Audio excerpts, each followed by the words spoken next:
સુઈ જા દીકરા, આજ તારા બાપની મેલડી તને હિંચકા નાખે છે.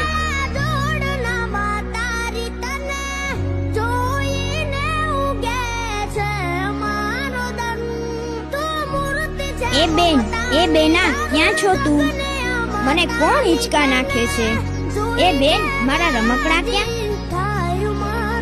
મારા બાળા રાજાને રમકડું જોઈએ. તારી ગલડીમાં મેલડી તને રમકડા આપશે દીકરા.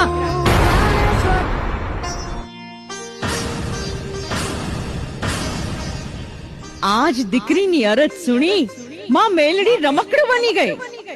આ જગતના ચોકમાં દુબળા કાજે, દુખિયારા કાજે દોડીને એના માગ્યા સુખડા આપું તો માનજે કે દુબળા મનખની દેવી મેલડી બોલીતી.